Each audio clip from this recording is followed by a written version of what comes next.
हम लोग आज चंदू पाटिल साहब को आज स्टेट का इलेक्ट्रिकल बोर्ड का चेयरमैन बनाया गया। हम तमाम लोग भारतीय जनता पार्टी के लोग तमाम लोग आज हम खुशी का इजहार करें। चंदू पाटिल साहब ऐसे ही काम करते रहेंगे और आगे बढ़ेंगे, हम सबकी दुआ है।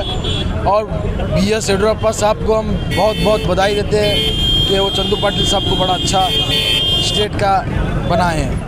पूरी आवाम की तरफ से हम उनको मुबारकबाद देते हैं और हमारी टीम की तरफ से भी चंदू पाटिल साहब को मुबारकबाद देते हैं। सन्मान्य मुख्यमंत्रिಗಳು ಸನ್ಮಾನ್ಯ BS ಯಡಿಯೂರಪ್ಪರವರು ನಮ್ಮ ಚಂದು ಪಾಟೀಲ್ ಮೇಲೆ ಭರವಸೆ ಇಟ್ಟು ವಿಶ್ವಾಸವಿಟ್ಟು ಅವರನ್ನು ರಾಜ್ಯದ ಅಧ್ಯಕ್ಷರನ್ನಾಗಿ ಮಾಡಿದ್ದಾರೆ।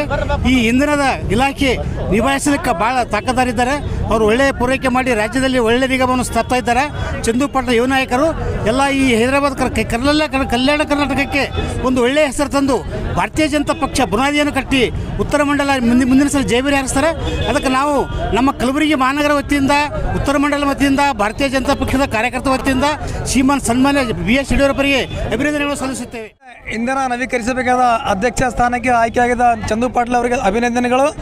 ಇದು ಇಷ್ಟೆಲ್ಲ ಗೆಲುವಿನ ಸೂಚನೆ, ಗೆಲುವಿನ ಮುನ್ಸೂಚನೆ, ಗೆಲುವಿನ ಹೆಜ್ಜೆ ಇರ್ತಕ್ಕಂಥ ಒಂದು ಸೂಚನೆ ನಮ್ಗೆ ಮುಂದೆ ಉತ್ತರದಲ್ಲಿ ನಾವೇ ಗೆಲ್ತೀವಿ। ಚಂದು ಪಾಟೀಲ್ ಅವರ ಜೊತೆ ಗೆಲುವು ಸದಸಿದ್ಧ।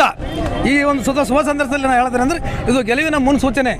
ಇಂಥ ಇಷ್ಟೊಂದು ಗುಲ್ಬರ್ಗ ನೀನೇ ನಾನು ನೋಡಿದ್ದೀನಿ ಸೋಷಿಯಲ್ ಮೀಡಿಯಾದಾಗ ಪ್ರತಿಯೊಂದು ಹೆಜ್ಜೆಗೆ ಚಂದು ಪಾಟೀಲ್ ಅವರು ಒಂದು ಉಬ್ಬರಿಸಿ ಮಾಡ್ತಾ ಇದ್ದಾರೆ, ಮೇಲೆ ಚಿಮ್ಮುತ್ತಲಿದ್ದಾರೆ। ಅದು ನಮ್ಮೆಲ್ಲ ಜನರ ಆಶೀರ್ವಾದ ಇದೆ। ಮುಂದಿನ ದಿನಗಳಲ್ಲಿ ಅವರು ಈ ಉತ್ತರದ ಮತಕ್ಷೇತ್ರದ ಉತ್ತರಾಧಿಕಾರಿ ಆಗೇ ಆಗ್ತಾರೆ ಅಂತ ನಾನು ಕರ್ನಾಟಕ ಸರ್ಕಾರದ ವಿದ್ಯುತ್ ನಿಗಮ ಮಂಡಲದ ರಾಜ್ಯ ಅಧ್ಯಕ್ಷರಾದ ಚಂದು ಪಾಟೀಲ್ ಜಿ ಅವರು ಅಧ್ಯಕ್ಷರಾಗಿ ನೇಮಕಗೊಂಡಿದ್ದಾರೆ ರಾಜ್ಯ ಸರ್ಕಾರದಿಂದ। BS ಯಡಿಯೂರಪ್ಪ ಅವರಿಗೆ ಕೃತಜ್ಞತೆಗಳನ್ನು ನಾವು ಎಲ್ಲ ಚಂದು ಪಾಟೀಲ್ ಅಭಿಮಾನ ಬಳಗ ಹಾಗೂ ನಮ್ಮ ಉತ್ತರ ಮಂಡಲದ BJP ಭಾರತೀಯ ಜನತಾ ಪಕ್ಷದ ಕಾರ್ಯಕರ್ತರ ವತಿಯಿಂದ ನಾವು ಧನ್ಯವಾದಗಳನ್ನು ಹೇಳ್ತೀವಿ।